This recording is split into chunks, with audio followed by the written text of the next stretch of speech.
ኩናት ኢራን ወተሃደራዊ መኽዘን ኣሜሪካ ከም ዝጸንቆቆ ዝፍለጥ ኮይኑ እዚ ድማ ዩክሬን ካብ ኣሜሪካውያን ኣረብቲ ኣጽዋር ንምዕዳግ ኣብ ዘለዎ ዓሚ ቁልጡፍ ኣሉታዊ ጽልዋ ኣሕዲሩ ይርከብ።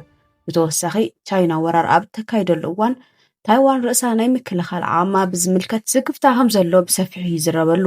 ህዝባዊት ሪፓብሊክ ቻይና ናይ መጥቃዕቲ መራኸብ ሕጽረት ስለ ዘለዋ ግን እዚ ስክፍታ እዚ ገሃዲ ንምዃን ገና ሒደት ዓመታት ከም ዝወስድ ይግመት። ይኹን እምበር ዛጊት ካብ ቆላሕታ ማዕከናት ዜና ወፃኢ ኮይኑ ዝጸንሐ ጉዳይ መሰረታዊ ጸገም ተኣማንነት ሳልሳይ ውግእ ዓለም ተባሂሉ ክግለጽ ዝኽእል ነጥቢ እዩ። እዚ ብሰንኪ ኩናት ኢራን ዝተቓልዐ ጸገም እዩ። እዚ ጸገም እዚ ነቲ ዩክሬን እትገጥመሉ ዘላ ብድሆታት ዘጋድድ በቐሊሉ ፍታሕ ዘይርከቦን ምዃኑ ይንገር። ብመሰረት እዚ ሕጂ ዘሎ ዓለም ለኻዊ ኩነታት ብኸመይ ናብ ዝበኣሰ ደረጃ ክሽመም ከም ዝኽእል ንምርኣይ ኣብ መንጎ ቀሊል ጸገማት ተኣማንነት ነቲ ቀንዲ ጸገም ተኣማንነት ዘሎ ፍልሊ ምርኣይ የድሊ። ብተወሳኺ ሳልሳይ ውግእ ዓለም ኣብ ልዕሊ ቴክኖሎጂ ማይክሮቺፕስ ዘስዕቦ ቅልውላው ኣሜሪካ ነዚ ጸገም እዚ ንምፍታሕ ክትወስዶ እትኽእል ስጉምትታት ኣማራፂ ውጥናት ብሰፊሕ ክድህሰስ እዩ። ከም ዝፍለጥ መራኸቢ ሓይልታት ቻይና ካብ ህዝባዊት ሪፓብሊክ ቻይና ተበጊሰን በቐት ናብ ታይዋን ኣብ ዘቕንዓሉ እዋን ዝኽሰት ኩነታት እዚ ጉዳይ እዚ ብዝያዳ ዘብርሆ እዩ። ፕረዚደንት ትራምፕ ነዚ ዘሎ ቅልውላው ኣብ ግምት ብምእታው ኣብ ትሕቲ ከምዚ ዝኣመሰለ ኩነታት ነታ ደሴት ንምክልኻል ዘለዎ ቆራጽነት ኣብ ምልክት ሕቶ ዝኣቱ ምዃኑ ግምታት ኣሎ። እዚ ድማ ምስቲ ሕጂ ዘሎ ትሑት ደረጃ ወተሃደራዊ ዓቕሚ ኣሜሪካ ዝተኣሳሰር ክኸውን ይኽእል እዩ ወይ እውን ምስቲ ተለዋዋጢ ባህሪ ትራምፕ ዝተተሓሓዘ እውን ክኸውን ይኽእል እዩ። ምናልባት ድማ ትራምፕ ብሓፈሻዊ መልክዑ ወተሃደራት ኣብ ባይታ ንምውፋር ዘለዎ ድሌት ድኽመት ክኸውን ይኽእል እዩ ወይ እውን ምስቲ ውልቃዊ ተገዳስነቱ ዝተኣሳሰር እውን ክኸውን ይኽእል እዩ። እዚ ከም ሓደገኛ ጸገም ተኣማንነት ዝውሰድ እኳ እንተኾነ እቲ ዝዓበየን መሰረታውን ጸገም ግን ንሱ ጥራይ ኣይኮነን። ብርግጽ ነዚ ምስ ትራምፕ ዝተኣሳሰር ጸገማት መብርሂ ዝህቡን ንገሊኡ ስክፍታታት ዘህድኡን ሓያሎ አንጻራዊ ነጥብታት ኣለዉ። ንኣብነት ካልኦት ጉዳያት ቆላሕታ ማዕከናት ዜና ዝሰሓቡ እኳ እንተኾይኑ ቻይና ግን ኣብ ውሽጣዊ ፔንታጎን ከም ቀንዲ ትኹረት ኮይና ትቕጽል ኣላ። እቲ ብዛዕባ ኢራን ዘሎ ኣረኣእያ ትራምፕ ኣብ ዞባ ኢንዶ ፓስፊክ ተፈጻምነት ክህልዎ ድዩ ዝብል ሕቶ ኣገዳሲ እውን ይኸውን እዩ። ብተወሳኺ ኣብ ጉዳይ ኢራን ስጉምቲ ካብ ምውሳድ ምቑጣቡ ንዝበለጸ ስትራቴጂካዊ ኣገዳስነት ዘለዋ ዞባ ማለት ንቻይና ሓይሊ ንምዕቃብ ተባሂሉ ዝተወጠነ ክኸውን ይኽእል እዩ ዝብል ሓሳብ እውን ኣሎ። ስለዚ ኣብዚ መዳይ እዚ ስክፍታታት ክህሉ ባህርያዊ እዩ። ይኹን እምበር እዚ ንውሑዳት ዓመታት ጥራይ ዝጸንሕን ድሕሪኡ ብኻልእ ምምሕዳር ዝትካእን ክኸውን እዩ። እቶም ምስ ውልቃዊ ባህሪ ትራምፕ ዝተኣሳሰሩ ጸገማት ድማ ብድሕሪኡ ኣገዳስነት ኣይክህልዎምን እዩ። ብተወሳኺ እውን ወተሃደራዊ ዓቕምታት ኣሜሪካ እናተመሓየሸ ክመጽእ ተስፋ ይግበር። የግዳስ እቲ ሎሚ ኣብ ግምት ኣትዩ ዘሎ ጸገማት ተኣማንነት ኣዝዩ መሰረታዊ ብምዃኑ ንዝኾነ ብድሕሪ ትራምፕ ዝመጽእ ሕፁይ ፕረዚደንት እውን ዘሰጋገር እዩ። ቀንዲ መትከል ናይዚ ጉዳይ እዚ ካብ ሓደ መሰረታዊ ስትራቴጂካዊ ነጥቢ ዝብገስ ኣሜሪካ ኣብ ታይዋን ጣልቃ ክትኣቱ እትኽእል ኣብቲ ውግእ ምስታፍ ካብ ሱቕ ምባል ዝሓሸ መኽሰብ ዘለዎ ኮይኑ ምዝርከብ ጥራይ እዩ። እዚ ርዱእ ሓቂ እኳ እንተኾነ ነቲ ኣብዚ ዘሎ ሳዕቤናት ምግንዛብ ግን ኣገዳሲ እዩ። ታይዋን ኣብ መንጎ ስትራቴጂካውያን ተንተንቲ ጸጥታ ክንዲዚ ኣገዳሲት ብዛዕባ ምዃና ስለምንታይ እዩ ድብል ሕቶ ኣሎ። ብዓብዪ ክርአ ከሎ ንእሽቶ ደሴት እያ። መልሱ ድማ ማይክሮ ዝበሃል ኮይኑ ብፍላይ ከዓ ቴክኖሎጂ ማይክሮቺፕስ እዩ። ታይዋን ፍርቂ መተሓላለፍቲ ሴሚኮንዳክተርስ ምፍራይ እንተደኣ ኣቋሪፃን ዓለማዊ መርበብ ቀረብ እንተ ኣቋሪፁን ቁጠባ ዓለም ብኸመይ ናብ ምዕናው ከም ዘምርሕ ብሰፊሑ ዝግለጽ ሓቂ እዩ። ከም ምብጋስ ድማ እቲ ኩናት ብኽልሲ ሓሳብ ደረጃ ብኸመይ ክካየድ ከም ዝኽእል መሰረታዊ ትረኻ ክውሰድ ይከኣል። ህዝባዊት ሪፓብሊክ ቻይና ወራር ምስ ትጅምር ኣሜሪካ ብስምባደ ብኩሉ ዘለዋ ጸጋታት ጌራ ንዞባ ኢንዶ ፓስፊክ ክትጥቕልሎ ትጅምር። እዚ ድማ ካብቲ ብሰንኪ ኩናት ኢራን ኣብ መኽዘን ተሪፉ ዘሎ ቁሩብ ጸጋታት ዝያዳ ክኸውን ተስፋ ይግበር። ዕድል እንተሃልዩ ሓይልታት ቻይና ናብ መሬት ታይዋን ምእታው ይፈሽሉ። እቲ ዓለም ለኻዊ ቁጠባ ስርዓት ድማ ብዘይ ዝኾነ ጉድኣት ይቕጽል። ግናኸ እቲ ኩናት ንነዊሕ ግዜ ይቕጽል ኣሎ ተባሂሉ ይገመት። ወይ ብኣንጻሩ ኣሜሪካ በዚ ኩነታት እዚ ብሃንደበት ተታሒዛ ክትከውን ትኽእል። ምናልባት ቻይና ንመበል 67 ግዜ ወተሃደራዊ ልምምድ ተካይ ዘላ መሲሉ ክኸውን ይኽእል። ግናኸ ኣብዚ ግዜ እዚ ዶብ ብምጥሓስ ወራር ትጅምር። ኣብ ከምዚ ኩነታት እንታይ ይኽሰት ይኽእል?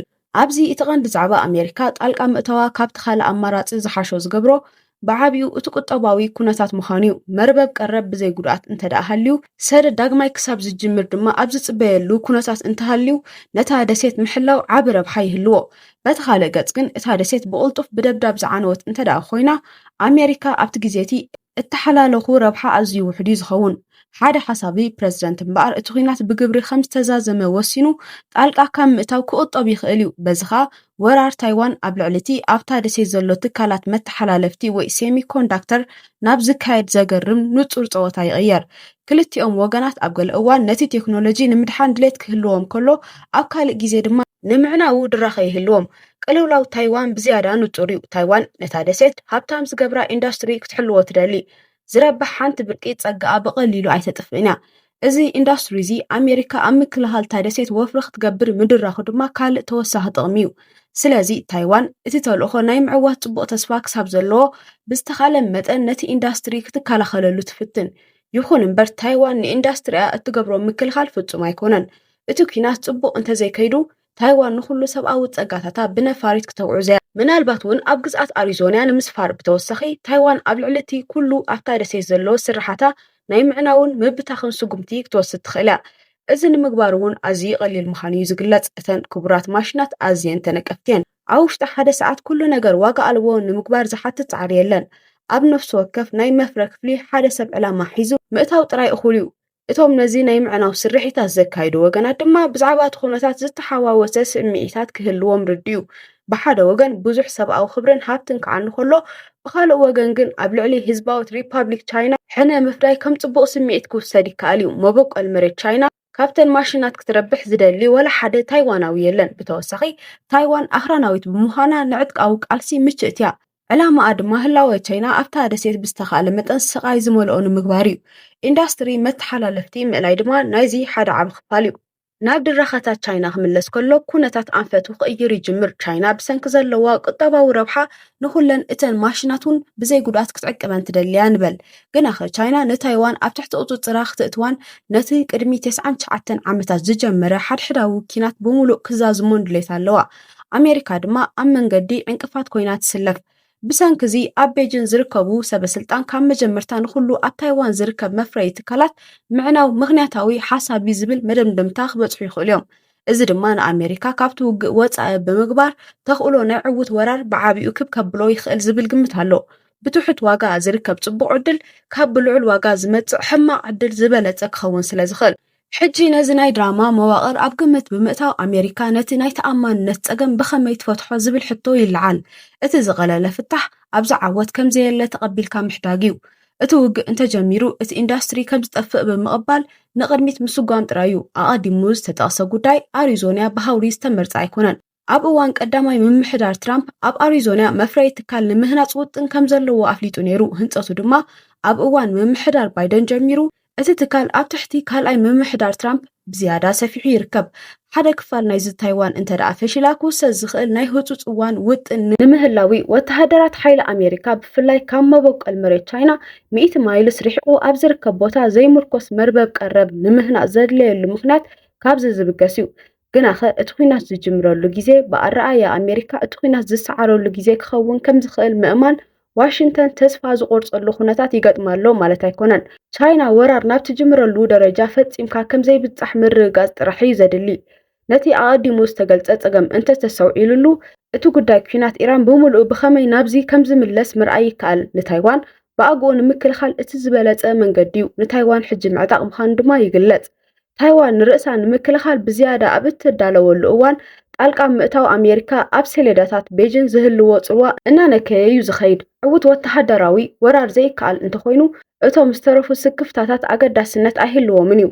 ታይዋን ነዚ ንምግባር ትፅዕር እኳ እንተሃለወት እቲ ፃዕርን ኣተገባብርኡን ግን ብምልክት ሕቶ ዝተኸበዩ። እታ ደሴት ኣብ ዝሓለፈ 10 ዓመታት ወፃኢ ምክልኻላ ብ50 ሚእታዊት ዓብያቶላ ሕጂ 2.5 ሚእታዊት ካብ ሓፈሻዊ ሃገራዊ እቶታ ንምክልኻል ተውፅእ። እዚ ብመሰረት መብፃዕ ኔቶ ኣብ ዌልስ ኣዝዩ ጽቡቕ ቁጥሪ እኳ እንተኾነ ካብቲ ኣብ ዝቐረበ እዋን ዝተገብረ መብፃዕ ሄግ ዝጠልቦ 3.5 ሚእታዊት መሰረታዊ ወፃኢታት ግን ኣዝዩ ዝወረደ እዩ።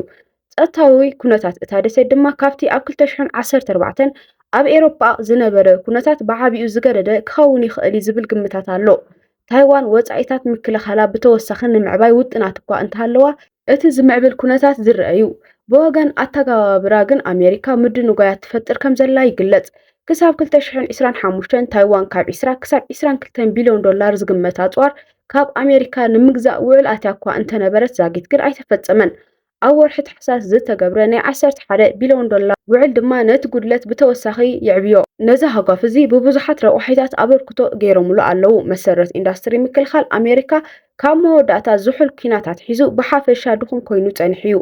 ኣብ ዓመታት ጆርጅ ደብልዩ ቡሽ እውን ኣንጻር ዕጡቓት ሓይልታት ኣብ ምውጋእ ብምትኳሩ ዝኾነ ምምሕያሽ ኣየርአየን። ነቲ ኣቐዲሙ ዝተገልጸ ስክፍታታት መርበብ ቀረብ መሊሱ ዘረድእ ለበዳ ኮቪድ-19 ንመርበብ ቀረብ ብዓብኡ ብምዕንቃፍ ነዚ ፀገም እዚ ኣጋዲድዎ እዩ። ኣብዚ እዋን እዚ እቲ ዝተደራረበ ዕዮ እናዓበየ ይኸይድ። ካብ ሽዑ ጀሚሩ ድማ ኣይተመሓየሸን እዩ ዘሎ። ግናኸ እቲ ቀንዲ ጠንቂ ዝነበረ ኩናት ዩክሬን እዩ። እዚ ብክልሲ ሓሳብ ዝግመት ጥራይ ዘይኮነስ ሩስያ ብግብሪ ንዩክሬን ብምውራራ ምምሕዳር ባይደን ናብ ኬቭ ንዝገብሮ ቀረብ ቀዳምነት ሂቡ እዩ። እዚ ድማ ንታይዋን ካብ ወፃእ ኮይና ክትዕዘብ ገይርዋ እዩ። እዚ ፅዕነታት እዚ ኣብ ፔንታጎን ስክፍታ ብምፍጣሩ ውዒሉ ሓዲሩ ምምሕዳር ትራምፕ ናብ ዩክሬን ዝግበር ቀጥታዊ ሓገዝ ከም ዘቋርፅ ገይርዎ እዩ። በዚ ድማ እቲ ፀገም ተፈትሒ ድዩ ክንብል ንኽእል ኢና፣ ግን ብፍጹም ኣይተፈትሐን። ሕጂ ኩናት ኢራን ተላዒሉ ይርከብ። ኣሜሪካ ነዘን ዝቕፅላ ውሕዳት ዓመታት ናይ ገዛእ ርእሳ ወተሃደራዊ መኽዘናት ኣብ ምምላእ ክትሕልፎ እያ። ታይዋን ገለ ሸቐጥ ኣፅዋር ምርካብ ክትቅፅል እኳ እንተኾነት እቲ ዝተደራረበ ጠለባት ግን እናዓበየ ክኸይድ እዩ። ድሕነት እታ ደሴት ኣብ ውሽጢ ፔንታጎን እቲ ዝለዓለ ቀዳምነት ዝወሃቦ እኳ እንተኾነ እቲ እንከው ቀዳምነት ግን ኣይኮነን። ናብ ታይዋን ዝግበር ዝኾነ ቀረብ ድማ ንህዝባዊት ሪፓብሊክ ቻይና ንምድሃክ ጥራይ ዝጠቅም ክኸውን እዩ።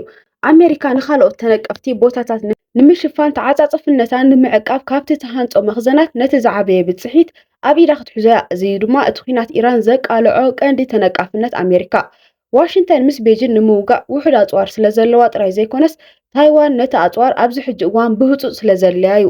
ድሕሪ እቲ ፍጻመ ንዝግበር ቀረብ ንምቅልጣፍ ዝእቶ ዝኾነ መብፅዓ ድማ ተኣማንነት የብሉን። ምክንያቱ እቲ ቀረብ ክሳብ ዝበፅሕ ታይዋን ብኣረኣያ ኣሜሪካ ዝጠፍአት ሃገር ክትከውን ስለ ትኽእል።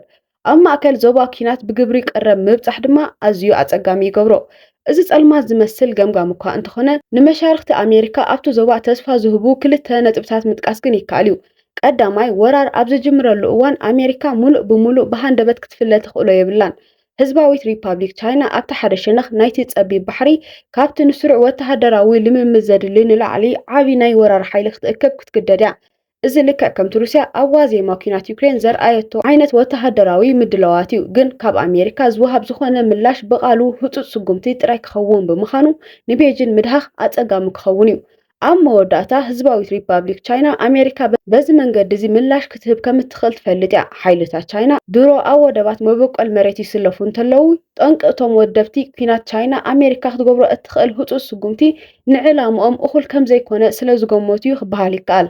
ስለዚ ንቻይና ካብ መጀመርትኡ ነቲ መስርሕ ካብ ምጅማር ክዓግታ ይኽእል ይኸውን እዩ። እቲ መስርሕ ይቕፅል እንተሎ ግን ከሰክፍ ይኽእል እዩ። እቲ ካልኣይ ተስፋ ዝህብ ነጥቢ ድማ ዛጊት ዘይተመያየጥሉ ካልእ ምንጪ ተኣማንነት ምህላው እዩ። ታይዋን ኣብ ኢንዱስትሪ መተሓላለፍቲ ሴሚኮንዳክተር ቅድሚ ምእተዋ ነዊሕ ይገብር ኣሜሪካ ምስቲ ደሴት ናይ ምክልኻል ዝምድና ነይርዋ እዩ።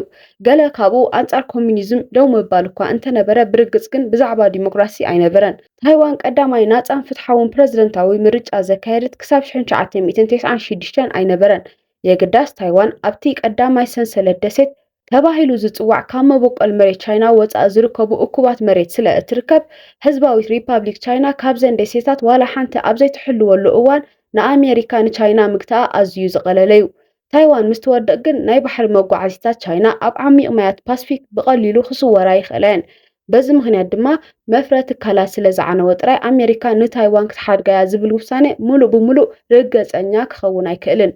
ኣሜሪካ ነቲ ዝተረፈ ክፋል ፓስፊክን ዓለምን ንምሕላው ትግደስ እንተኮይና ነቲ ናይ ምክልኻል ቁፅሪ ምዕቃብ ኣዝዩ ኣገዳሲ እዩ ዝኸውን። ኣብዚ ሓደ ተወሳኺ መጠንቀቕታ ኣሎ። ኣገዳስነት እቲ ቀዳማይ ሰንሰለት ደሴት መደብቲ ወተሃደራዊ ስትራቴጂ ዝርእይዎ ጉዳይ እኳ እንተኾነ እቲ ተራ ኣሜሪካ መራፂ ዝርድኦ ነገር ግን ኣይኮነን። ብዝኾነ ካብ ኩናት ኢራን ዝርከብ ሓደ ቀንዲ ትምህርቲ ድማ እቲ ህዝቢ ንኩናት ክድግፍ እንተደኣ ተደልዩ ንህዝቢ ኣሜሪካ ብዛዕባ እቲ ስትራቴጂካዊ ሓቅታት ናይቲ ኩነታት ምምሃርን ምእማንን የድሊ። ኣብቲ ግዜ እቲ ብህፁፅ ንምምሃር ምፍታን ቁኑዕ ኣሰራርሓ ኣይኮነን። እዚ እቲ ዝድለ ውፅኢት ከምፅእ እንተኮይኑ ሕጂ ደጋጊምካ ክዝረበሉን ሎሚ ናብ ህዝቢ ኣሜሪካ ክሰርፅን ዘለዎ ጉዳዩ። ብሓፈሻዊ ገምጋም እዞም ዝስዕቡ ኣገደስቲ ነጥብታት ምጥቃስ ይከኣል። ኣሜሪካ ኣብ ክንዲ ታይዋን ጣልቃ ክትኣቱ እተስምዖ ምፍርራሕ ምስቲ ካብኡ ዝርከብ ፅሩይ ረብሓ ዝማጣጠን ጥራይ እዩ። ቁልጡፍ ዕንወት ናይቲ መፍረዪ ጽላት መተሓላለፍቲ ወይ ሴሚኮንዳክተር ታይዋን ድማ ነዚ ኣብ ምልክት ሕቶ ይእትዎ። ነቲ ፀገም ምፍታሕ ኣብ ምክልኻል ታይዋን ብኣግኡ ወፍሪ ምግባር ይጠልብ ይኹን እምበር ኩናት ኢራን ኣሜሪካ ነዞም ወፍርታት ንምግባር ዘለዋ ዓቕሚ ኣብ ምልክት ሕቶ ይእትይዎ ይርከብ።